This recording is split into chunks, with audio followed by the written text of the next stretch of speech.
जय हिंद। देखिए, आज की वीडियो में मैं बताने जा रहा हूँ कि एसी रिपेयरिंग के जो टूल हैं इन्हें खरीदने का सही तरीका क्या होता है। इस वीडियो की खास बात यह है कि आप बहुत छोटे से पैसे के अमाउंट से भी काम शुरू कर सकते हो।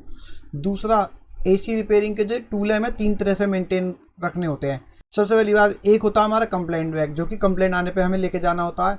दूसरा, एक एसी इंस्टॉलेशन जिसमें हमें एक अलग तरह के टूल्स की जरूरत पड़ती है। और तीसरा, वर्कशॉप। तो मतलब ये तीनों टूल जो है हमारे किस तरह से मैनेज आपको करने हैं इस वीडियो के अंदर मैं आप बताने वाला हूँ। और सबसे बड़ी बात देखिए, जब मैंने काम स्टार्ट करा था ना, तो बहुत ही कम पैसों से स्टार्ट करा था। और जैसे जैसे मुझे टूल्स की ज़रूरत पड़ती गई मैं उन्हें बाय करता गया। तो इस वीडियो की सबसे बड़ी खासियत यही है कि मैं इसमें आपको ऐसे बाइंग गाइड बता रहा हूँ किस तरह से आपको एसी के टूल खरीदने हैं, जिसमें आपका काम बहुत कम पैसों से शुरू हो जाएगा और आप जो अर्निंग करोगे उन टूल के जरिए उसी से अपना काम आगे बढ़ा सकते हो। अपने टूल मतलब ज़्यादा से ज़्यादा खरीद सकते हो। तो कम पैसों में स्टार्ट करने के लिए शुरू करते हैं ये वीडियो। टूल्स ऐसे भी होते हैं जिनको हम टूल्स में नहीं गिन सकते, लेकिन वो चीज़ें भी हमारी टूल्स के अंदर ही आती हैं, जो कि आपको यूट्यूब पर किसी वीडियो के अंदर नहीं बताई गई हैं कि आपको ये खरीदनी है। तो सबसे पहले देखिए, जब एसी का काम हम शुरू करते हैं तो सबसे पहले हमें चाहिए होता है एक क्लैंप मीटर, इसे टॉम टेस्टर भी बोलते हैं।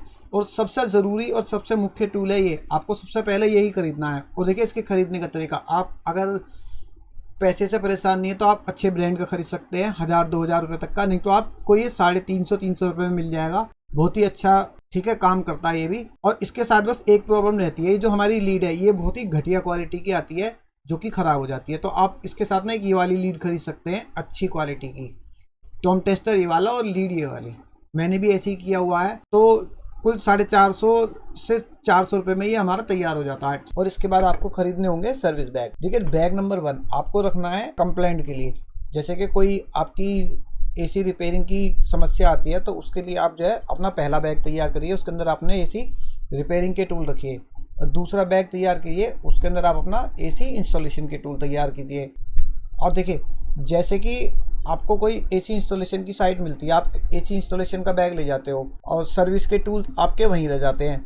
कई बार क्या होता है कि एसी के साथ कुछ समस्या आ जाती है, जो कि आप खुद से भी ठीक कर सकते हो, या फिर आपको दूसरा काम मिल जाता है साइट पर, जिसमें आपको एसी रिपेयरिंग, एसी सर्विसिंग वगैरह वॉश के लिए मिल जाते हैं। अगर आप एक ही तरह के टूल लेकर गए हो तो आपको वहाँ पर वो काम छोड़ना पड़ेगा या फिर दोबारा से जाना पड़ेगा।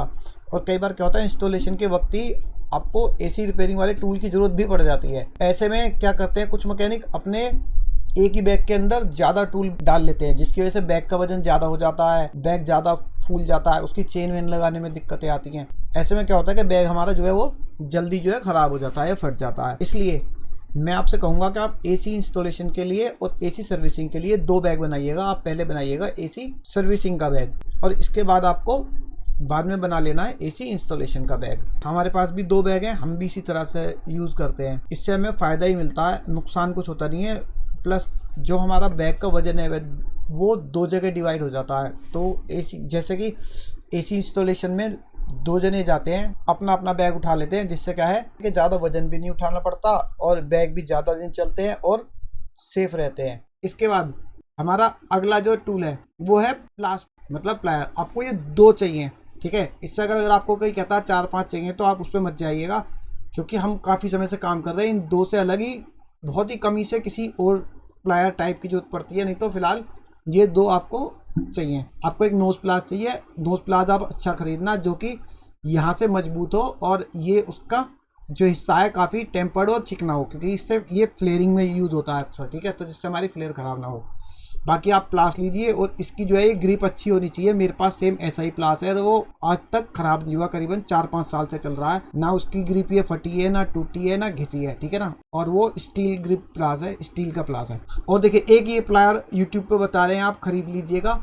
Wire stripping and cutting tool इसको बोलते हैं। इसकी कोई आवश्यकता नहीं है, जो काम ये करता है वो हमारा प्लास भी कर देता। तो आप यहाँ पर इस प्लास के पैसे बचा सकते हैं। और इस वीडियो के अंदर मैं सब बताने वाला हूँ आपको क्या खरीदना क्या नहीं खरीदना। देखिए, जो टूल मैंने पिछले तीनों दिखाए वो आपको खरीदने हैं, और आपको ये तीनों टूल कंप्लेंट बैग के अंदर रखने हैं, ठीक है। मैंने आपको बताया ना 3 चीज़ें होती हैं हमारी, तो आपको वो टूल्स सारे कंप्लेंट बैग के अंदर रखने हैं। आप एक काम करिए, एक लिस्ट बना लीजिए। आप अगर टूल बैग बनाना ही चाहते हैं तो आपको इससे ही पता चल जाएगा कि कौन से टूल जो है हमें हमेशा अपने कंप्लेंट बैग के अंदर रखने हैं और कौन से अपनी वर्कशॉप पे छोड़ने हैं। इसके बाद देखिए, आपको ये 3 टूल जो हैं ये चाहिए, और ये कंपलसरी है आपके बैग के अंदर होने, कंप्लेंट बैग के अंदर। एक पेचकस जो डबल साइडेड हो, प्लस माइनस अलट पलट सकता हो।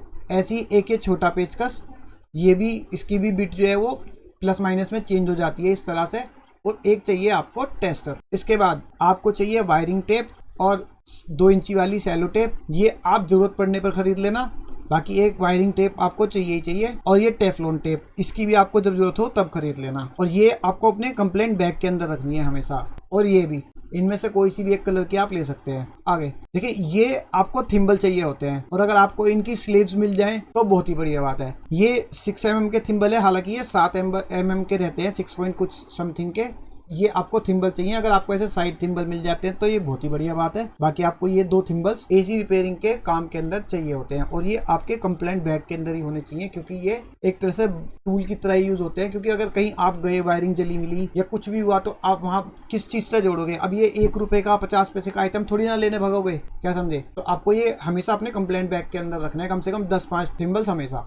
इसके बाद देखिए, ये किसी भी वीडियो में नहीं बताया गया कि आपको एसी या फ्रिज रिपेयर करते वक्त जो है ये टूल्स के बतौर आपको अपने पास रखना है। देखिए, सबसे ज़्यादा जो नॉर्मली घरों के अंदर जो एसी हैं उसके अंदर 45+6, 40+6 और 50+6, 45+6 का कैपेसिटर अपने पास जरूर रखते हैं, जिससे कि हम कंप्रेसर और मोटर को चेक कर सकें कि उसमें क्या खराब है। ज़्यादातर क्योंकि 1.5 टन के एसी में 45+6 ही लगता है, और 1.5 टन का एसी सबसे ज्यादा यूज होते हैं। और देखिए, 45+6 MFD के कैपेसिटर का फायदा ये है, तो ज्यादातर एसीओ में यही लगा मिलेगा। दूसरा, आप 45+6 MFD के कैपेसिटर से किसी एसी में अगर 50 का कैपेसिटर लग रहा हो तो भी चेक कर सकते हो, 55 का कैपेसिटर लग रहा हो तो भी उसका कंप्रेसर चेक कर सकते हो, 60 का लग रहा हो तो भी आप उसका कंप्रेसर चेक कर सकते हो 45 के। और यही हाल माइनस में है। अगर उसमें 40, 35, 30 का भी लगा हुआ तो भी आप कुछ सेकंड के लिए इसे लगाकर उसका कंप्रेसर चेक कर सकते हो कि चल रहा है नहीं चल रहा है। इस 45 से आप ऊपर और नीचे सारे कैपेसिटर जो है आपने चेक कर सकते हो। तो 45+6 का कैपेसिटर आपके बैग में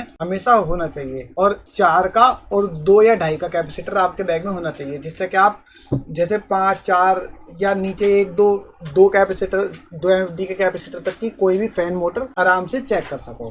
आपको 2, 3, 4, 6 और 10 ये कैपेसिटर अपने पास हमेशा रखने हैं। 45 और 50 का कैपेसिटर, फिलहाल आप इनमें से 2-3 कैपेसिटर रख लीजिए, उससे काम चल जाएगा। एक ये PTC स्टार्टिंग रिले, ये फ्रिज का कंप्रेसर चेक करने के काम आती है कि फ्रिज का कंप्रेसर चल रहा है नहीं चल रहा है। वैसे तो डायरेक्ट वायर के थ्रू भी स्टार्टिंग से जो है उसको चेक कर सकते हैं फ्रिज को, पर आप ये रखें तो ज्यादा बेटर है। बेकार जुगाड़ लगाने से अच्छा है, छोटा सा प्रोडक्ट है, बैग के अंदर रखा रहेगा, कोई दिक्कत नहीं है। इसके बाद देखिए, ये ब्रश हैं जो आपको चाहिए होते हैं। सबसे पहले आपको एक टूथब्रश तो चाहिए ही चाहिए, क्योंकि ये स्प्लिट एसीओ, विंडो एसीओ को सर्विस करने के सबसे इंपॉर्टेंट टूल है। और देखिए, आपको जो टूथब्रश चाहिए ना, ये आपको सुपर हार्ड ब्रश चाहिए। जितना भी ज्यादा से ज्यादा हार्ड ब्रश आपको मिलेगा उतना बढ़िया ये हमारी कोयल को सर्विस करेगा। और दूसरा, इस ब्रश के साथ देखिए, ये ब्रश जो है हमने उल्टा बेंड करा हुआ, हमने इसको यहाँ से हीट देकर मतलब गर्म करके इसको हमने मोड़ दिया है, क्योंकि अब ये कोयल के संपर्क में इस तरह रहेगा, और जो इतना स्पेस है ये हमारी जो हाथ है उसको कोयल से दूर रखेगा, जिससे कि हमारे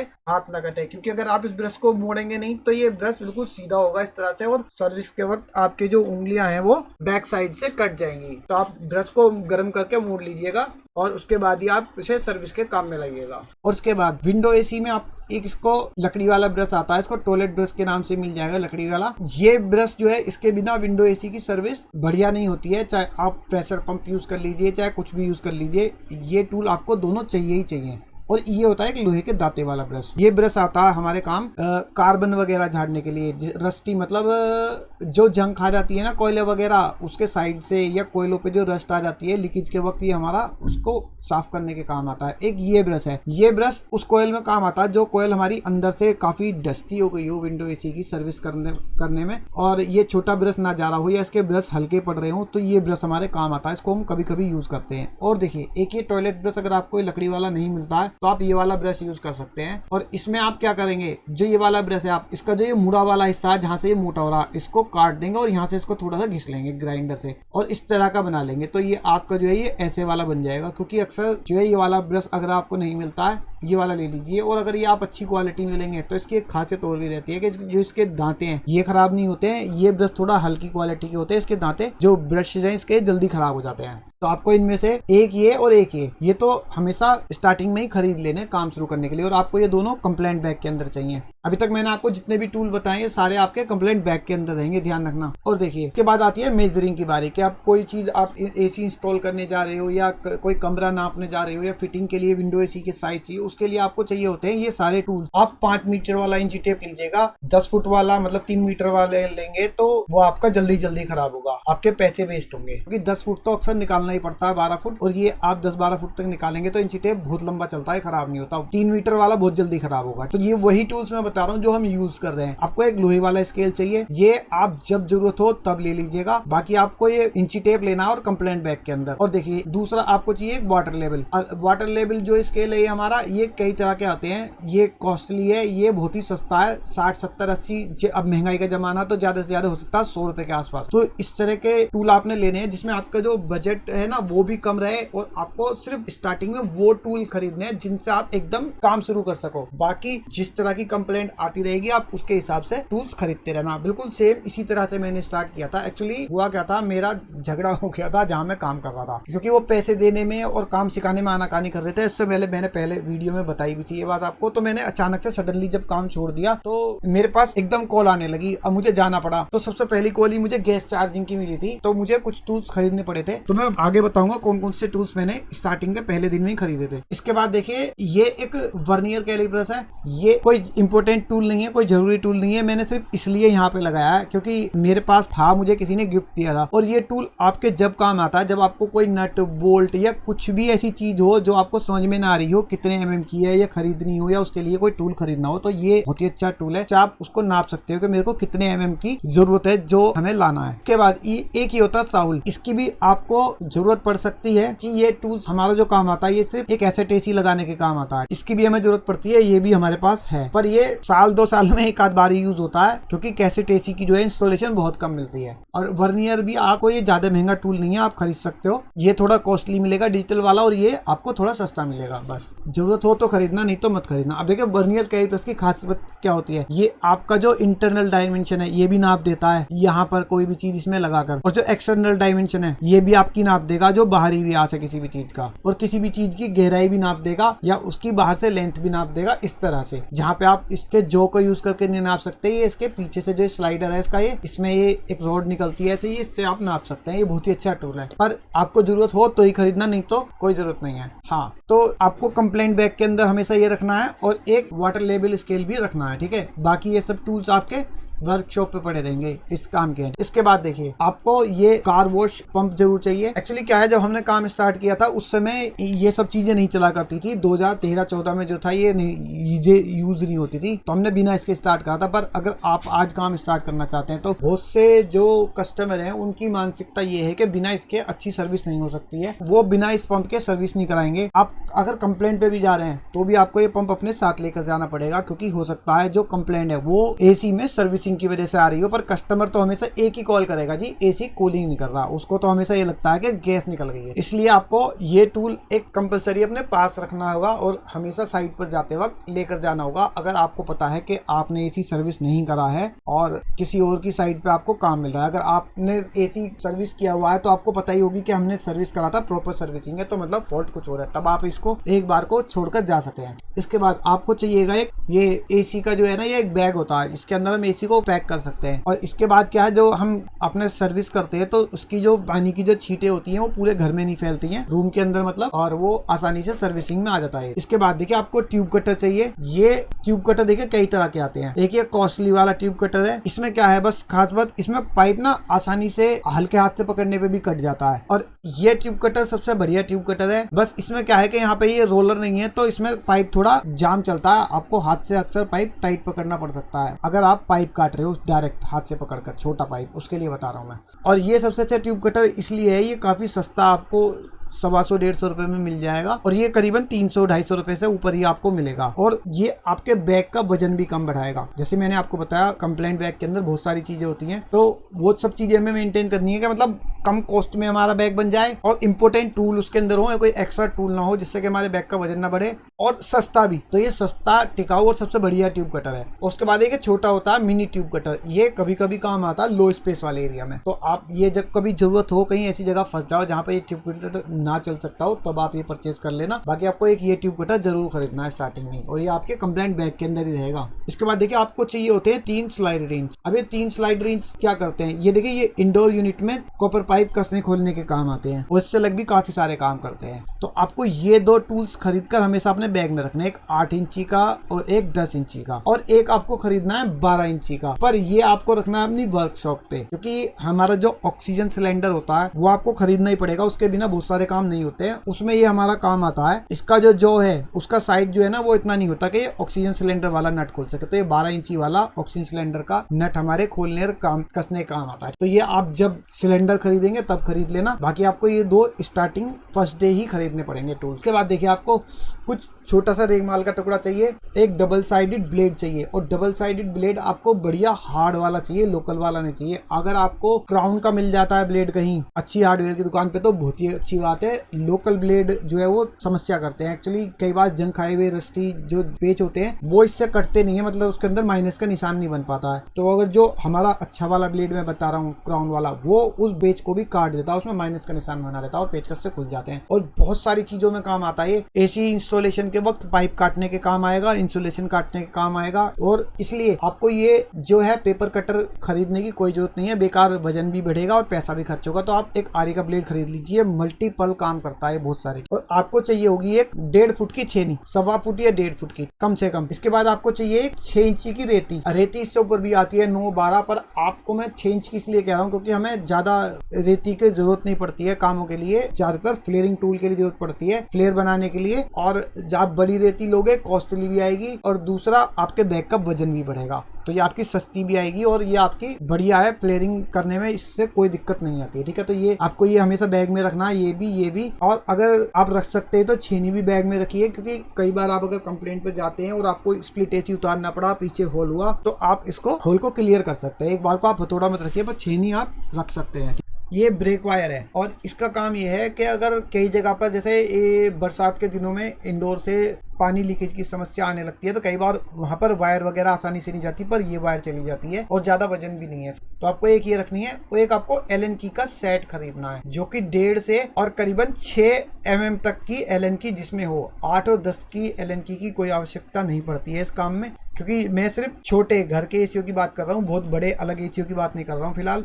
तो इसमें आपको 6 वाला तो एलन की कभी कभी यूज होगी, फिलहाल आपको 5 से 4 एलन की का सबसे ज्यादा यूज पड़ेगा, और बाकी ये कभी कभी रेयरली आपको जरूरत पड़ेगी एलन की। तो आप ये वाला सेट खरीद लीजिए सस्ता सा कोई। इसके बाद आपको एक ये फोम जरूर रखनी है, छोटी सी, बहुत ही 2-3 mm या 4 mm मोटी ये फोम होती है। ये अक्सर स्प्लिट एसी की कंप्लेंट निपटाने में काम आती है, पानी वानी गिरने की समस्याओं में। इसके बाद आपको देखिए ये इंपॉर्टेंट टूल है, और ये सब अपने बैग के अंदर रखने हैं जो मैंने बताया, ये भी और ये भी। अब इसके बाद देखिए आपको 2 लाइन खरीदनी है क्वार्टर वाले साइज की, मतलब 2 सूत वाले साइज की, मतलब R22 के नाम से आपको ये लाइन मिल जाएंगी। आपको 2 खरीद के रखनी है ये, और एक आपको खरीदनी है R32 या R410 के नाम से ये लाइन आपको मिल जाएगी। बस इसमें फर्क क्या रहता है, इनका जो ये कसने का जो हमारा नट है ये 1-2 सूत का रहता है, और जो ये हमारी R32 वाली है इसका 2.5 सूत का रहता है, मतलब समझ रहे आप। तो आपको 2 लाइन, अगर आपको 2 लाइन में काम चलाना है तो आप ये लाइन निकाल दीजिए। आप एक ये खरीद लीजिए, ये काफी कॉस्टली आता है, या फिर ये खरीद लीजिए, ये सस्ता आता है, और ये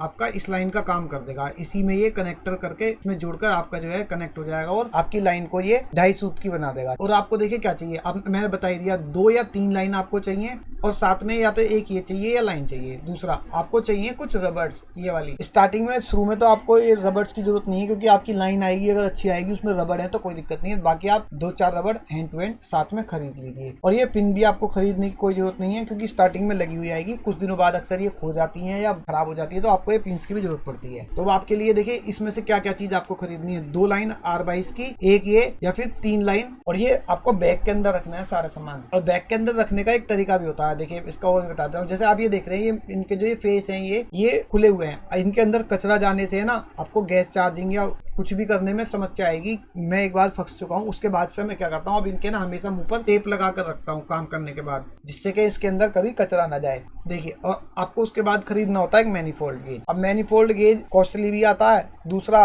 अगर आप बैग का वजन नहीं बढ़ाना चाहते हो, सस्ते पैसे में काम करना चाहते हो, तो आपको एक डबल वाला मैनीफोल्ड ना खरीद के आप ये वाला खरीद लेना, जिसमें 500, 450, 500 प्रेशर का होता है ये। ठीक है, देखिए इसमें -30 तक वैक्यूम भी है, और उसके बाद आपका ये 400-500 तक आपको गैस का प्रेशर भी दिखा देगा। तो आपके ये दोनों काम ये अकेला ही कर देगा, क्योंकि इसमें हाई प्रेशर, लो प्रेशर सबका ही है ये गेज एक तरह से। तो आपको एक ये सिंगल गेज में ही आपका काम चल जाएगा, आपको ये 2 मीटर खरीदने की जरूरत नहीं है। देखो, ये भी आपको हमेशा बैग के अंदर ही रखना है। ये सारा कंप्लेंट का सामान है जो कि आप। इसके बाद बात करते हैं पिंच टूल खरीदने की। देखिए, ये पिंच टूल है मेरे पास 3 तरह के अवेलेबल है, मैंने यहाँ आपको दिखा रखे हैं। ये पिंच प्लायर है, ये पिंच ऑफ टूल है, और ये भी पिंच ऑफ टूल है। अब इन तीनों में बेस्ट कौन सा है जिसमें हमारा कम खर्चा हो और औजार हमारा जो है वो बढ़िया हो? तो मैं आपको बताऊंगा। जो ये वाला पिंच प्लायर है ये मेरे पास है, और मैं बताऊं इसका रिजल्ट ज्यादा बढ़िया नहीं है। ये अक्सर पिंच नहीं कर पाता, कई बार पाइप को हमें पिंच करना पड़ता है इसमें खोल के, तो ये मुझे पसंद नहीं आया। हालांकि इसके जो हम पिंच करते हैं उसकी एक खास बात होती है कि इसके द्वारा करा गया पिंच हमारा हम प्लास के द्वारा वापस से खोल लेते हैं दबाकर। अब बात करते हैं इसकी। आजकल देखिए यूट्यूब पर ना वीडियो डाली हुई है कई लोगों ने कि इस वाले टूल को खरीद लिए, कंपनी का टूल है, कंपनी यूज करती है, बहुत अच्छा टूल है, और ये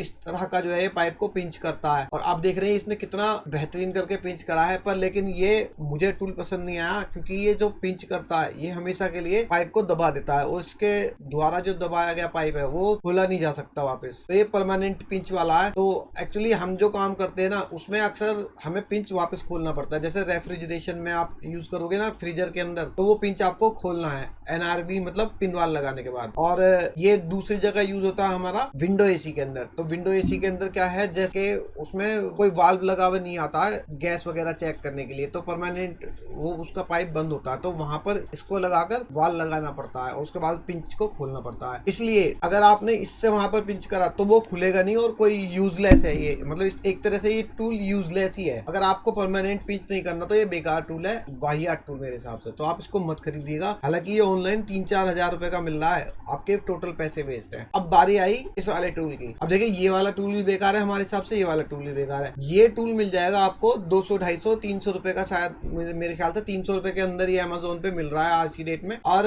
इसका ये वाला वर्जन, ये थोड़ा अच्छा वर्जन है, ये आपको सिर्फ .com पे मिलेगा, जैसे ebay.com, amazon.com, ये थोड़ा ब्रांडेड है, और ये आपको 2-2.5 हजार रुपए से ऊपर का ही मिल रहा है उन पे। अब इस वाले टूल की खासियत क्या है, इसमें देखिए ये वाला जो एरिया आप देख रहे हैं, ये हमारा कॉपर पाइप को पिंच करने के लिए दिया गया है। इसमें हम अपना कॉपर पाइप दबा सकते हैं, और ये वाली जो आप देख रहे हैं ये वाले होल्स, इन तीनों होल्स के अंदर उस पिंच एरिया को दबाकर हम अपना पाइप का वापस से होल खोल सकते हैं, तो उसमें हमारी गैस का आना जाना शुरू हो जाएगा। और ये देखिए इन्होंने यहाँ पर दिखाया हुआ है, यहाँ पर पिंच करा हुआ है पाइप को, उसके बाद यहाँ पे मुंह इसका बंद कर दिया, उसके बाद चाहे आप NRV लगाओ या कुछ भी लगाओ, या इसको परमानेंट बंद करो, और उसके बाद आप इसको यहाँ से खोल भी सकते हो। तो ये बेस्ट पिंच ऑफ टूल है। आपको अगर पिंच टूल चाहिए तो आप ये वाला लेना, ये और ये आपके पैसे वेस्ट हैं। और देखिए, अगर आप फ्रिज का काम करते हैं, फ्रिज की गैस चार्जिंग करते हैं, तो आपको ये हमेशा बैग में अपने रखना होगा ये टूल, क्योंकि फ्रिज में ये हमेशा काम आता है, क्योंकि फ्रिज में जो है गैस चार्जिंग के लिए कभी भी वाल्व लगा हुआ नहीं आता है, तो उसमें हमेशा NRV लगाने से पहले या कुछ भी करने से पहले हमेशा,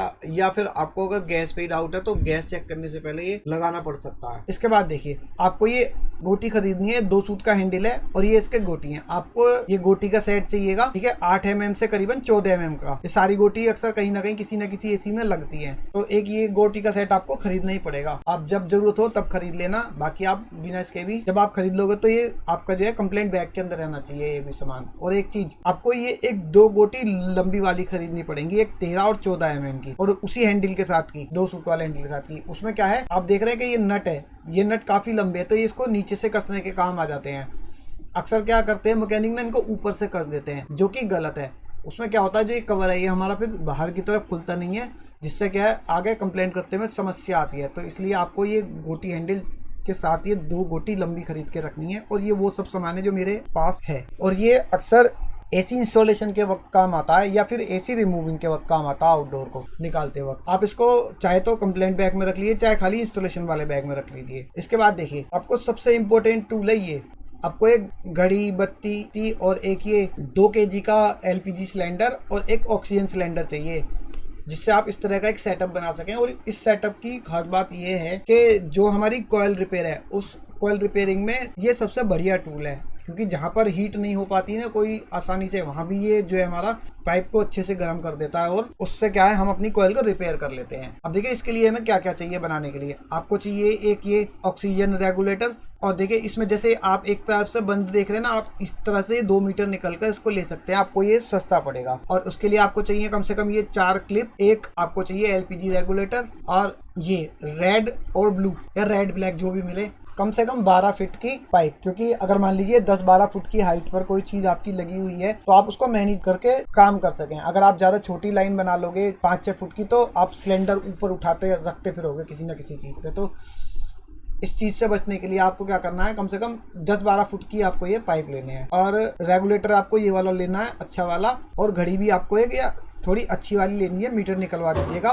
क्योंकि मीटर वैसे भी अधिकतर टूट जाते हैं, तो आपकी कॉस्टिंग कम हो जाएगी। और इनमें से आपको कोई भी चीज़ अपने बैग के अंदर रखने की जरूरत नहीं है, ठीक है। ये आपकी वर्कशॉप पे यूज़ होने वाले टूल हैं या स्पेशली किसी साइट पर जाने के टूल है जब आपको जरूरत पड़ेगी। अब देखिए आपको एक ये वाली वेल्डिंग टॉर्च ले लेनी है, और आपको इसके साथ जो है 2 नंबर की ये एक नोजिल ले लेनी है, ठीक है। ये 2 नंबर की नोजिल हम यूज़ करते हैं गैस वेल्डिंग के लिए। 3 नंबर 2 नंबर आप चाहे दोनों ले लीजिए, दोनों से भी काम हो जाता है। इसके बाद आपको एक लेना है 2 किलो का LPG सिलेंडर, और उसके साथ आपको लेना है ये लॉन्ग वाल्व का, ठीक है, LPG का गैस का ये लॉन्ग वाल्व। इसका क्या खास बात है, इससे ना आप इस वाले सिलेंडर में अपना रेगुलेटर लगा सकते हैं। तो ये दोनों चीजें आपको अलग अलग से बाय करनी पड़ेंगी, और ये अच्छा वाला लीजिएगा आप, अगर हल्का वाला लेंगे तो ये अक्सर लीक करते रहते हैं। इसके बाद देखिए कुछ लोग क्या करते हैं, LPG सिलेंडर नहीं खरीदते हैं, आप बुटेन कैन जो है अपना ये खरीद लेते हैं, जिसे अक्सर लोग LPG कैन के नाम से मांगते हैं, पर ये LPG नहीं, ये बुटेन है। तो आप बुटेन कैन ले सकते हैं, और उसमें ये वाला पाइप लग जाता है। पर उसके लिए क्या है, हमें बताता हूँ किस तरह से लगाते हैं। जो ये हमारी आप देख रहे हैं ना, ये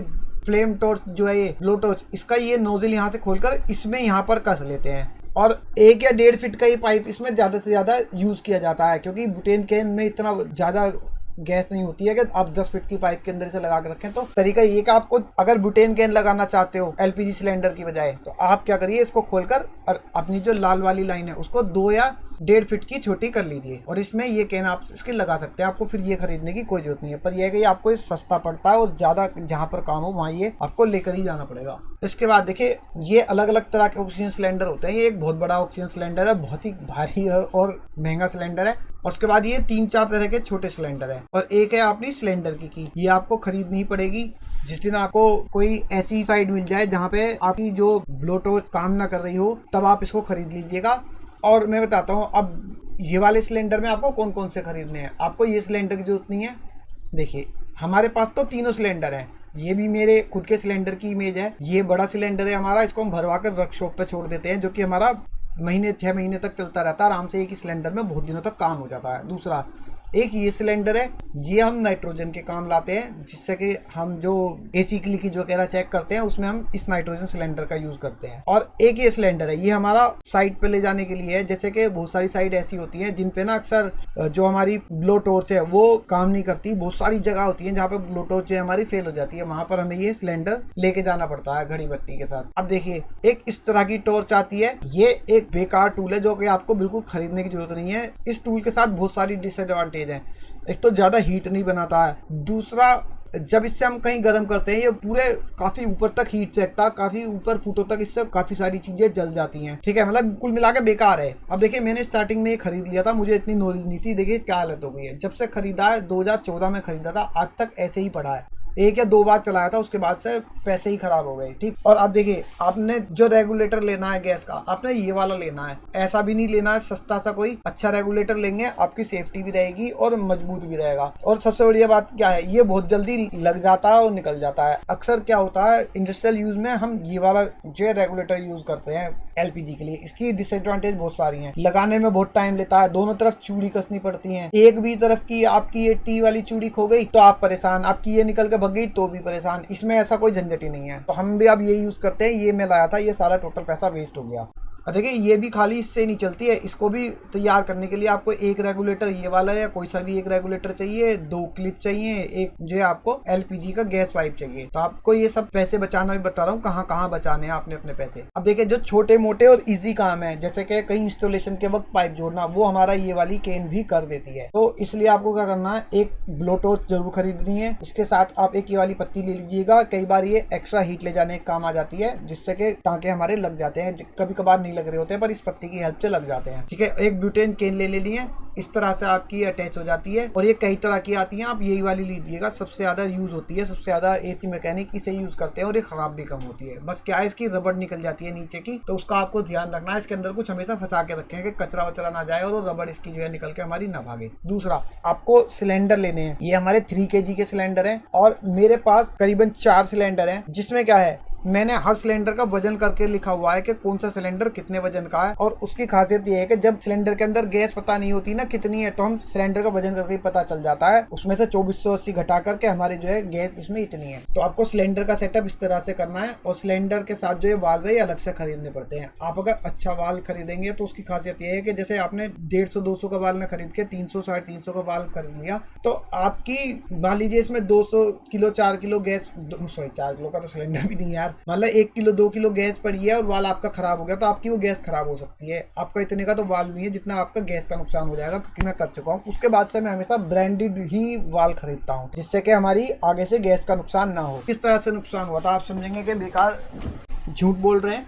वह ये कि मैं इसके अंदर 2.5 किलो गैस लाया, मैंने एक एसी में गैस चार्जिंग करी, उसके बाद ये यहाँ से थोड़ा सा सिलेंडर लीक कर रहा था, मैंने क्या करा, उसको थोड़ा सा और टाइट कर दिया। जैसे ही मैंने उसको टाइट करा ना, ये पिन यहाँ से निकलकर उसकी चूड़ी स्लिप हो गई, कट्टे से टूट गई इसको टाइट करने के चक्कर में, मतलब चूड़ी अंदर से स्लिप हो गई और सारी गैस यहाँ से, मेरी पूरी गैस निकल गई इस जगह से और इस जगह से फुस करके। इतना दुख हुआ कि मैंने कहा यार इतने का तो सिलेंडर वाल्व भी नहीं था जितने की मैंने गैस का नुकसान कर दिया। उसके बाद से मैं हमेशा सब सिलेंडर में कंपनी के वाल्व यूज करता हूँ अच्छे, और अगर मुझे लगता है कि वाल्व बहुत ज्यादा टाइट करना पड़ रहा है या उसमें कुछ लूजिंग आ गई है तो मैं उसको फौरन बदल देता हूँ, क्योंकि गैस हमारी ज्यादा कॉस्टली है वाल्व से। ठीक है, आपको 3 सिलेंडर रखने हैं। आप देखिए कौन कौन सी गैस के लिए रखने हैं। एक रखना है आपको R22 के लिए, क्योंकि R22 हालांकि बैन होने वाली है कुछ समय में, लेकिन अभी भी R22 के एसी चल रहे हैं। दूसरा, R32 के लिए एक सिलेंडर रखना है और एक रखना है 410 के लिए। बाकी जो गैस है अक्सर उनके छोटी छोटी केन्स आती हैं। और देखिए एक सिलेंडर मेरे पास 1 किलो का भी है, कई बार जैसे ज्यादा सामान हो जाता है तो मैं थोड़ी सी गैस, जैसे किसी एसी में, सॉरी 2 किलो का है, वो भी 1 किलो का सिलेंडर नहीं है, छोटा सिलेंडर है 2 किलो गैस का,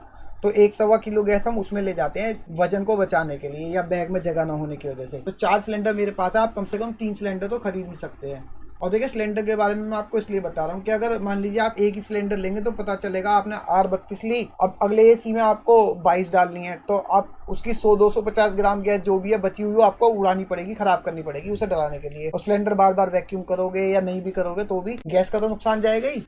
तो आप कम से कम 3 सिलेंडर रखिए, जैसे जैसे गैस चार्जिंग आती रहे वैसे वैसे आप खरीदते रहिएगा। और ये भी आपको जो है सामान बैग के अंदर नहीं रखने हैं, जब जरूरत पड़ेगी तभी। अब देखिए एसी इंस्टॉलेशन के वक्त हमें किस किस चीज की जरूरत पड़ती है। आपको एक 24 mm रोटरी हैमर मशीन चाहिए और इसके साथ आपको चाहिए 13 mm का ड्रिल चक। इससे क्या है, जैसे कई चीजें होती है जिसमें हमें हैमर यूज नहीं करनी होती, नॉर्मल बीट या कुछ और टाइप का कोई जैसे स्क्रू वगैरह कसने के लिए पेचकस वगैरह यूज करना होता, तो इसे हम इसमें लगाकर यूज कर लेते हैं। और ये सब है मेरे पास, और ज्यादा महंगा टूल नहीं है, 200-250-300 या रुपए का कुछ का होगा, अच्छा ये काफी। और रोटरी हैमर आप जितनी अच्छी लोगे उतना बढ़िया है, क्योंकि उतना हैवी ड्रिल ये आपका उठा पाएगी, तो आपको ये जरूर लेनी है मशीन। 6 mm के 2 बिट में अपने साथ रखता हूँ, क्योंकि एक बार एक साइड थी वहां पर 6 mm का बिट मेरा टूट गया था और काफी दूर लेने जाना पड़ा था, समस्या हो गई थी। तो तब से मैं 6 mm के 2 बिट रखता हूँ, क्योंकि ये वैसे टूटता तो नहीं है आसानी से, पर फिर भी मैं हमेशा ये मान के चलता हूँ कि टूट जाएगा। और एक 14 mm का बिट हमें चाहिए होता है फास्टनर इंस्टॉल करने के लिए। तो ये 2 बिट हमें चाहिए इंडोर टांगने के लिए, स्टेबलाइजर टांगने के लिए और आउटडोर लगाने के लिए। इससे अलग एक हमको चाहिए 1.5 फुट लंबा, ये आता है हमारा हैमर बिट 16 mm का। 16 mm का लेंगे थोड़ा मजबूत रहेगा, अच्छा रहेगा, होल भी बड़ा फोड़ेगा। आप 14 mm का भी ले सकते हैं। तो मेरे पास 16 mm का ही है, 1.5 फुट का है।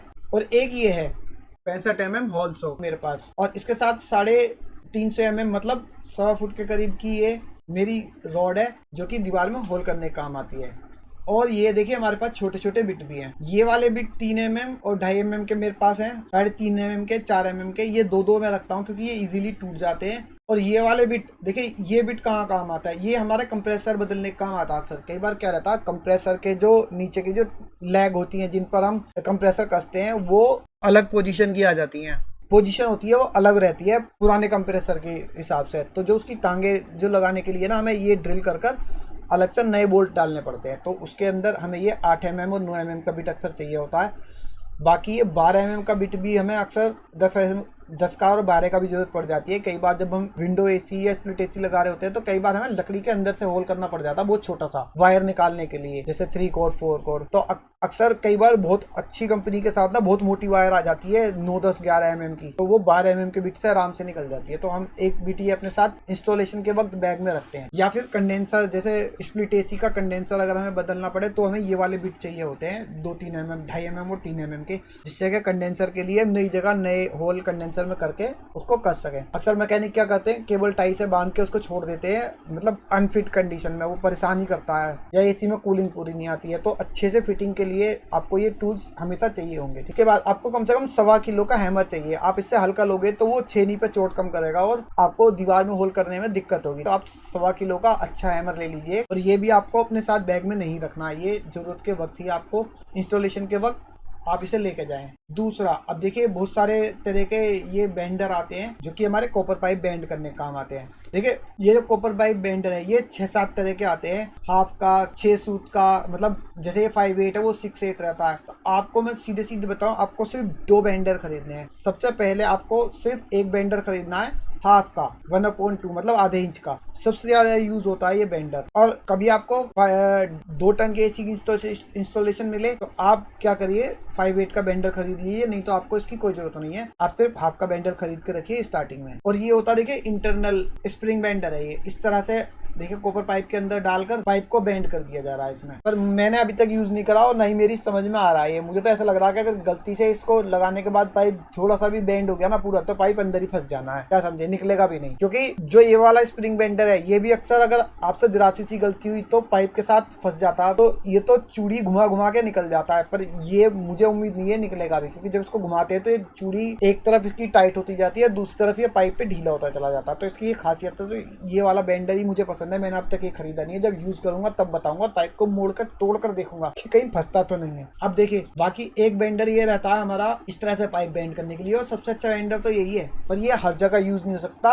इन दोनों बेंडर की खासियत ये है कि अलग अलग पोजीशन में, अलग अलग सिचुएशन में ये हमेशा यूज होते हैं। तो कहीं हमें ये यूज करना है, कहीं ये यूज करना है। तो जितना बैंड हम इस बेंडर से दे सकते हैं, इस बेंडर से कभी नहीं दे सकते, भूल जाइए ना। इस बेंडर से आप इस तरह का बैंड दे सकते कभी, छोटा बैंड, और ये बहुत ही शार्प और अच्छे बैंड बनाता है। पर आपको इसमें थोड़ा दिक्कत आती है बैंड करने में, आपसे हल्की सी भी गलती हुई तो ये पाइप को खराब कर देता है। खराब इसमें भी हो जाता है, पर इसमें अधिकतर खराब हो जाता है अगर आपसे जरा सी भी गलती हुई। और दूसरी वजह पाइप खराब होने की, देखिए जो लोकल हल्के पाइप हैं वो इसमें अक्सर खराब ही हो जाते हैं ज्यादातर। बाकी जो अच्छा पाइप है हैवी मोटे गेज का, वो इसमें कभी आसानी से खराब नहीं होता है, और उसी के लिए ये बना है। क्योंकि हल्का पाइप तो एक बार को हल्के हल्के हाथ से मुड़ जाता है, पर वो पाइप हमारा नहीं मुड़ता है। तो आपको एक हाफ का बेंडर लेके रखना है। ये देखिए ये 12 mm का बेंडर है लगभग हाफ का, और एक ये 5/8 का बेंडर है। ये दोनों बेंडर मेरे पास है, इनमें से ये 2 मेरे पास है, और इनसे अलग भी काफी सारे बेंडर है नीचे के और ऊपर के, कभी यूज ही नहीं आए, किसी काम में नहीं आए। जब से खरीदे हैं टोटल पैसा वेस्ट है, एक बार भी यूज नहीं करे हैं कहीं। इसके बाद देखिए अब फ्लेयर डाई, अगर फ्लेयर डाई आपको खरीदनी है, ये तो खरीदनी पड़ेगी, क्योंकि अगर स्प्लिट एसी में रिपेयरिंग करनी है, इंस्टॉलेशन करना है, तो इसके बिना काम नहीं होने वाला।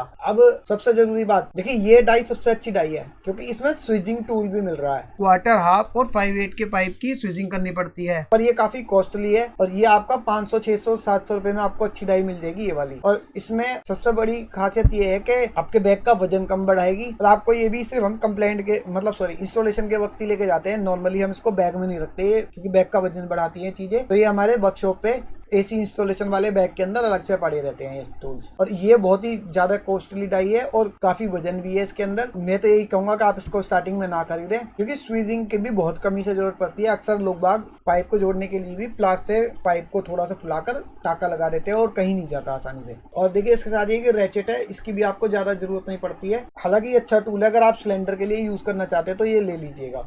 तो आप, और ये फ्लेयर डाई में एक खास बात ये कि आपको ये फ्लेयर डाई जो खरीदनी है, इसमें एक चीज का ध्यान रखना है कि ये जो आप जो देख रहे हैं ये आपकी बड़ी चिकनी और हार्ड अच्छी वाली होनी चाहिए। फ्लेयर कॉर्न हमारा जो है ये, और जो ये फ्लेयर बांक है, इसको लोग बाग कोई बांक बोलता है, कोई कुछ बोलता है, तो आपको हालांकि इस पर ट्यूबिंग टूल लिखा हुआ है, इसको ट्यूबिंग टूल ही बोलते हैं। तो इसमें एक चीज का आपको ध्यान देना, देखिए आप ये जो इस पे फ्लेयर कौन बनी हुई है ना, ये अक्सर ना ये बहुत छोटी सी रहती है, तो जिसमें बड़ी होगी वो आपके लिए अच्छा है, उसमें आपकी अच्छी फ्लेयर बनेगी। देखिए कितनी बड़ी इसमें जगह दी हुई है फ्लेयर बनाने के लिए। इससे पहले मेरे पास एक डाई थी, उसमें ये काफी जगह कम थी। तो आपको ये डाई खरीदते वक्त हमेशा ध्यान देना है कि ये जिसमें सबसे ज्यादा जगह हो चिकनी, वो आपको डाई खरीदनी है। आप 2-3 कंपनियों की देखकर खरीदिएगा। और आपको इतने सारे होल आप देख रहे हैं इसमें, एसी फ्रिज रिपेयरिंग में मैं आपको बताऊं, ज्यादातर छोड़ो, आज तक मैंने जो यूज करे हैं सिर्फ 4 ही पॉइंट यूज करे हैं, 5/8 वाला, 3/8 वाला, हाफ वाला और क्वार्टर वाला। बाकी और पता नहीं किस मशीन में कहाँ यूज होते हैं। इसके बाद देखिए, अगर आप एसी लगाने जा रहे हो, आपको लकड़ी की वहाँ पर बोर्ड या खिड़की विंडो कुछ मिल गई जहाँ पर आपको एसी लगाना है, तो आपको एक ये लकड़ी का होल्सो चाहिएगा। इसके अंदर काफी सारे साइज हैं, आपको कम से कम 65 इंच वाला 65 mm वाला चाहिएगा, जिससे कि आप लकड़ी में इस तरह से होल कर स्प्लिट एसी को फिट कर सकें। और देखिए ये टूल मैं बता ही चुका हूँ आपको, बैग में नहीं रखना है कंप्लेंट वाले, ये भी कंप्लेंट वाले बैग में नहीं रखना, ये इंस्टॉलेशन वाले बैग का सामान है। ठीक है, आपने पेन पेपर ले लिया, आप नोट कर रहे हैं ना क्या क्या चीज आपको स्टार्टिंग में खरीदनी है और क्या क्या जरूरत पड़ने पर खरीदनी है। इसके बाद देखिए बारी आती है वैक्यूम पंप। अब वैक्यूम पंप काफी कॉस्टली रहते हैं और सिर्फ वैक्यूम करने के काम आता है। अधिकतर मार्केट में काम हो रहा है वो सारा इस कंप्रेसर से हो रहा है। वैक्यूम पंप लोग कम खरीदते हैं। इसकी खास बात क्या है कि आप लोग अक्सर नाइट्रोजन का सिलेंडर भी नहीं खरीदते हैं, नाइट्रोजन की बजाय इससे ही प्रेशर डाल के लीकेज ढूंढ लेते हैं। अक्सर 100, 200, 250 प्रेशर तक डालकर इससे अपना वो लीकेज ढूंढ लेते हैं। तो ये दोनों काम कर देता है। तो इसलिए आप भी ऐसा कर सकते हो। आप नाइट्रोजन सिलेंडर के पूरे 5-6 हजार रुपए का, कम से कम जब मैंने खरीदा था तब आया था 5500 रुपए का सिलेंडर। तो आज उन बातों को हो चुके हैं करीबन 9-10 साल हो गए। 2014 में खरीदा था मैंने, तो 9 साल के करीब हो गया। आज पता नहीं, शायद और 1000-2000 रुपए बढ़ ही गए होंगे सिलेंडर पे। तो 6-7 हजार रुपए आप इसमें बचा सकते हैं अपने, और वैक्यूम पंप में बचा सकते हैं। आप फ्रिज का कंप्रेसर ले लीजिएगा एक दूसरे से, किसी मैकेनिक से अगर आपका जुगाड़ है तो 1800-1500 में जो भी आपको वो दे, चलता हुआ कंप्रेसर। और उसमें आप खाली ये पिन वाल्व लगा लीजिएगा सक्शन और डिस्चार्ज लाइन पर। देखिए जैसे कि ये मैंने बनाया, ये मैंने अभी बनाया है 2023 में ही, अगस्त में ही बनाया है मैंने, क्योंकि मुझे एक ऐसी साइड मिल गई थी जहाँ पर नाइट्रोजन की बहुत ज्यादा जरूरत थी। तो वहाँ पे मुझे खाली फ्लैशिंग करनी थी, ज़्यादा प्रेशर नहीं डालना था, तो वहाँ पर कोई दिक्कत नहीं थी। इसलिए ये मैंने 2 टन का रोटरी लेकर बनाया। मेरे पास 2 टन की ही रोटरी रखी हुई थी। तो वहाँ पर मैंने ही फ्लैशिंग करी। लाइनों में पानी चला गया था बारिश आने से, लाइनें खुली छोड़ दी थी इंस्टॉलेशन वाले ने, मतलब सॉरी पाइपिंग वाले ने। तो आप 1 टन का रोटरी कंप्रेसर लेकर ये 1 टन की रोटरी से ही बना सकते हैं। इससे अच्छा काम करेगा क्योंकि इसका प्रेशर कम रहता है और टाइमिंग ज़्यादा रहती है, और इसका जो है प्रेशर भी इसके मुकाबले ज़्यादा और जल्दी बना कर देगा, और आपका वैक्यूम भी कर देगा और आपका प्रेशर भी डाल देगा ये पंप। इसके बाद देखिए एक बारी आती है पाइप को फुलाकर ज्वाइंट करने की, स्विचिंग करने की, इस तरह से। तो मैंने आपको बताया था कि ये वाली डाई जो है हमारी, इसके अंदर आपको सारी चीज़ें मिलेंगी। ये देखिए इस तरह से आपकी स्विचिंग कर देगी ये डाई, ठीक है, और आपकी फ्लेयर भी बना देगी। आपको ये कई सारे डाई किसमें साइज भी मिल रहे हैं, हाफ का, क्वार्टर का और अलग अलग। एक ये स्विचिंग टूल आ रहा है, मैंने आज तक यूज नहीं करा है, मुझे पता नहीं है, पर टूल देखने में अच्छा लगा। अभी लाऊंगा तो रिव्यू डालूंगा। हालांकि मुझे ये मजबूत नहीं लगता, जैसे जिस तरह का ये बनाया गया है। कम से कम मेरे हिसाब से इसकी चौड़ाई ज़्यादा होनी चाहिए थी, और इसमें ये 2 के बजाय नट ज़्यादा होने चाहिए थे, जिससे कि खोलते बंद करते में ये मजबूत रहे। पर मुझे इसकी मजबूती पे थोड़ा सा डाउट है। बाकी देखने में ये बड़ा अच्छा लगता है। इसकी वीडियो यूट्यूब पर मैंने देखी है, वो भी ठीक लगी हैं। बाकी और यूज़ करके ही बताऊंगा। और देखिए ये स्वीजिंग टूल है, इसको स्वीज करने का बड़ा ही घटिया सा तरीका है। मैं सही बताऊं, बिल्कुल वाहियात तरीका, मुझे बिल्कुल पसंद नहीं आया। लाया था, पैसा वेस्ट हो गया। 1-2 बार लगाया, स्विचिंग करने की कोशिश करी। 2 बंदे चाहिए इसमें स्विचिंग करने के लिए, और कई जगह पे इससे स्विचिंग हो भी नहीं पाती। तो आपको स्विचिंग टूल खरीदने की कोई जरूरत नहीं है। फिलहाल आप नोक प्लास से पाइप को फुलाकर आप टाका लगा दीजिए, कोई दिक्कत नहीं है। थोड़ा सा बस क्वार्टर वाले में डर लगता है कि कहीं वो बंद ना हो जाए। क्वार्टर वाले में स्विचिंग करना अच्छा रहता है वैसे थोड़ा। तो आप स्विचिंग टूल अभी मत खरीदिएगा। स्विचिंग टूल का मैं देखता हूँ कुछ अच्छा अल्टरनेट अगर आपके लिए हो जाए तो। एक देखिए आपको चाहिएगा 100 वाट का बल्ब, एक होल्डर और कुछ 2.5 mm की वायर। जैसे कि हमें एसी में मोटर वगैरह की जैसे वायरिंग मिट जाती है, खो जाती है या नहीं पता होती है, उसमें ये हमारा काम आता है। Motor, window AC, split AC की मोटर की वायरिंग ढूंढने में। आपको एक चाहिएगी लोहा काटने वाली आरी, और इस तरह के बहुत सारे जो है ये हमारे टी आती है। ये अक्सर इसको ना ब्लोवर खोलने के काम लाते हैं, और ये मैंने खरीदी थी, एक बार भी आज तक नहीं यूज हुई, ऐसे ही पड़ी है। तो आप ये जब जरूरत पड़े तो खरीदिएगा। ये भी टूल आपको कोई खरीदने की जरूरत नहीं है। इसकी भी आपको कभी जरूरत पड़े तो खरीदिएगा, नहीं तो कोई दिक्कत नहीं। बाकी सोल्डरिंग आयर, वायर पेस्ट जो भी है, ये भी आपको कभी ऐसी पीसीबी या कोई चीज मिले जिसमें आपको कुछ समझ में आ रहा हो कि हाँ भाई इसको मैं खुद से रिपेयर कर सकता हूँ, तो आप खरीद लीजिएगा, नहीं तो इसकी भी कोई जरूरत नहीं है। मैंने भी बहुत सालों बाद खरीदा था, जब एक आध बार पता चला कि हाँ भाई छोटा मोटा फॉल्ट है, इसको हम खुद कर सकते हैं, क्योंकि पीसीबी रिपेयरिंग हम खुद से नहीं करते,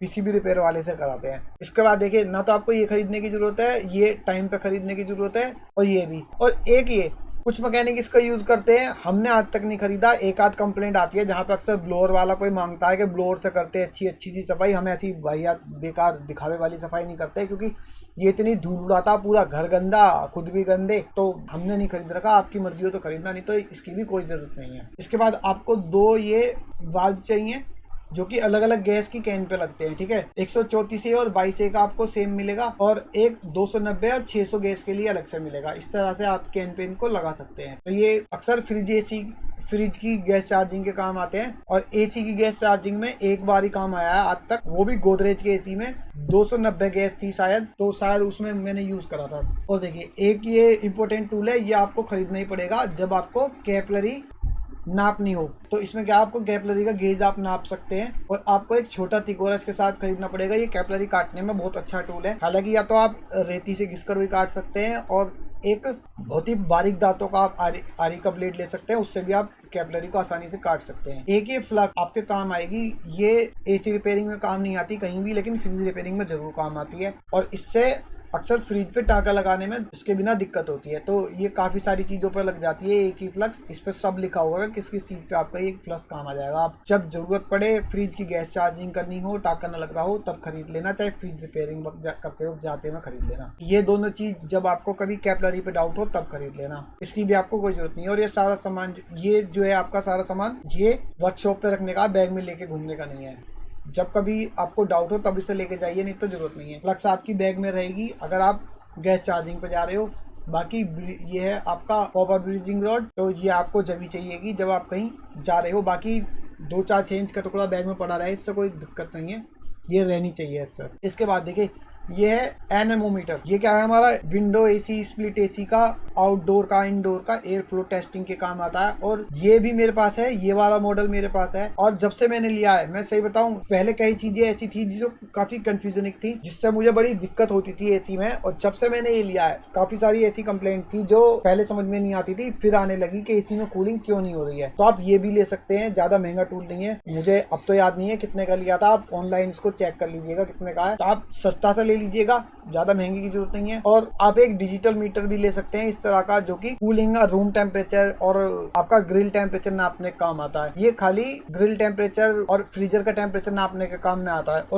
और ये दोनों मॉडल मेरे पास हैं, क्योंकि अगर फ्रीजर के अंदर हमें टेम्परेचर नापना हो तो इसको रखकर हम मीटर को बाहर रख लेते हैं। इसको, ये लीड काफी इसके साथ लंबी है, तो इससे फ्रीजर के अंदर का भी टेम्परेचर पता चल जाता है कि फ्रीजर के किस हिस्से में कितना टेम्परेचर है। ये बहुत ही अच्छा टूल है। और बाकी ये स्प्लिट एसी में ये टूल अक्सर काम आता है, क्योंकि ये एयर फ्लो भी बताता है और के अंदर टेम्परेचर का भी है। ये यहाँ पर इसका टेम्परेचर सेंसर लगा हुआ है, जो कि आपको बता देगा कि रूम टेम्परेचर कितना है और आपकी ग्रिल से जो एयर आ रही है उसका टेम्परेचर कितना है। तो ये आप जब जरूरत हो तब खरीदिएगा। बाकी कंप्लेंट बैग के अंदर ये दोनों चीजें मैं रखता हूँ, एक टाइम में एक ही रखता हूँ लेकिन। और देखिए, आपको इससे अलग चाहिए पेंसिल, मार्कर या फिर स्केच पेन, क्योंकि कई बार क्या होता है, कुछ जगह ऐसी होती है जहाँ पे पेंसिल नहीं चलती, पेन भी नहीं चलते, पर वहाँ पे स्केच पेन या मार्कर चल जाते हैं मार्किंग करने के लिए। तो कस्टमर के घर जाकर बार बार मांगने से इंस्टॉलेशन के वक्त अच्छा है कि आप अपने पास ये छुटपुट चीजें हैं, हल्की फुल्की सी, आप रख लीजिए। इसके बाद देखिए, ये है लकड़ी काटने वाली आरी, और ये है एक तिकोरा, ट्रायंगल वाली रहती है ये हमारी, है ना, एक तरह से। ये इस पर धार लगाने के काम भी आती है, और कई जगह अलग तरह की कुछ घिसने घिसाने के काम भी आ जाती है। और एक ये है आरी, जहाँ पर ये आरी नहीं चल सकती ना, वहां पर ड्रिल मशीन से होल करने के बाद पहले ये वाली आरी चल जाती है, उसके बाद ये वाली आरी चलकर काम हो जाता है। और मैं बताऊं, इन सब टूल्स की आपको जरूरत नहीं है। अगर आपको आरी चलानी नहीं आती है, लकड़ी विंडो एसी का काम नहीं करना, तो आपको इनकी कोई जरूरत नहीं है। एक्चुअली मुझे लकड़ी का काम भी थोड़ा थोड़ा आता है, तो हम विंडो एसी भी अक्सर खुद से लगा देते हैं। मेरे पास ये आरी का सेट है, आपको इसकी वजह कोई जरूरत नहीं है। और देखिए, एक ये 450 mm का लॉन्ग हैंडल है, एल शेप का, और ये आपको खरीदना ही पड़ेगा। लेकिन जिस दिन आपको कंप्रेसर बदलना हो, या जैसे कंप्रेसर विंडो एसी के अंदर कंप्रेसर के बोल्ट खोलने हो या फिर मोटर खोलनी हो, तब ये अक्सर काम आती है। और इसके साथ आपको 14 या 13 नंबर की गोटी अक्सर चाहिए होती है। 13 mm और 14 mm की गोटी चाहिए होती है, या 12 mm की गोटी। जैसे मैंने बताया कि उसके पेज खोलने के हमारे अक्सर काम आती है मोटर के, क्योंकि वहां पर पेचकस नहीं जाता, गोटी हैंडल छोटा पड़ जाता है, कंप्रेसर आप जानते ही हैं काफी लंबा होता है, ऊंचा होता है, उसमें ऊपर से कॉपर पाइप निकल रहा होता है, तो वहां ये समस्या आती है, उसको ये गोटी के जरिए हम सॉल्व कर लेते हैं। तो ये गोटी बहुत ही इंपॉर्टेंट टूल है। ये मेरे पास है, एक ये एक्सटेंशन केबल है जो कि ड्रिल मशीन वगैरह को हमें कभी दूर से चलानी हो तो उसके काम आ जाती है। तो आप 5-6 मीटर की एक एक्सटेंशन केबल एक्स्ट्रा बना लीजिएगा जब आपको जरूरत पड़े। और देखिए अलग अलग तरह के, अलग अलग साइज के नट बोल्ट आपको चाहिए होंगे, वॉशर चाहिए होंगी थोड़ी बहुत। ये सब टूल्स जो है आपके हमेशा बैग में होने चाहिए, और आप जैसे जैसे जरूरत पड़े, जरूरत के अनुसार टूल्स खरीद लीजिएगा। बाकी मैं आपको बता ही चुका हूँ कि आपको कौन सी चीजें इंपॉर्टेंट है जो खरीदनी है, और जो चीजें नहीं खरीदनी वो भी मैं बता ही चुका हूँ। तो आपने पेन पेपर कॉपी लिया, आपने नोट कर लिया ना आपको क्या क्या चीजें खरीदनी है, क्या नहीं खरीदनी है। तो देखिए सिलेंडर के बारे में भी मैं बताना भूल गया था कि ये सिलेंडर आप जब लगे ना कि आपकी ब्लो टॉर्च काम नहीं कर रही है, तब आप ये सिलेंडर खरीद लीजिएगा, नहीं तो आपको सिलेंडर खरीदने की कोई जरूरत नहीं है स्टार्टिंग में। क्योंकि ये कॉइल रिपेयरिंग में सबसे बढ़िया है। आपकी कॉइल रिपेयरिंग में जो है ये केन और बत्ती काम नहीं आएगी, पहले बता रहा हूँ, क्योंकि कॉइल के अंदर जो हमारे फिन्स वाला हिस्सा रहता है वो हीट और कूलिंग को एब्जॉर्ब कर लेता है, जिसकी वजह से पाइप हमारे गर्म नहीं होते हैं, और ये हमारा जो सिस्टम है फेल हो जाता है। और एक बार तो मैं बताऊं, एक सैमसंग का विंडो एसी था, उस पे ही फेल हो गई है एनआरबी वाली जगह पर, जहाँ पर हमें पिन वाल्व लगाते हैं, वहां पर इससे धागा गर्म ही नहीं हुआ। पता नहीं उसमें कौन सी ब्रीजिंग रोड उन्होंने यूज करी हुई थी। तो मुझे स्पेशली गैस चार्जिंग बीच में छोड़कर ऑक्सीजन वाला सेट अपना लेके जाना पड़ा, तब उससे वो गर्म हुआ। और उस दिन मेरा नुकसान भी बहुत हुआ, क्योंकि इससे काम नहीं हुआ, और छत पर एसी हम गैस चार्ज कर रहे थे, और जैसे ही हम आए उसी समय पता नहीं कहाँ से बादल आए और बारिश हो गई, सारा बैग हमारा पानी पानी में हो गया, और हमें पूछो मत काफी सारा नुकसान भी हो गया था उस दिन। तो मैंने आपको देखो बता दिया कि आपको कौन कौन सी चीजों से काम शुरू करना है। तो मैंने जब काम शुरू करा था ना, मैंने भी ऐसे ही शुरू करा था, क्योंकि जिस दिन मैंने काम छोड़ा सडनली उसी दिन गैस चार्जिंग की कॉल आ गई।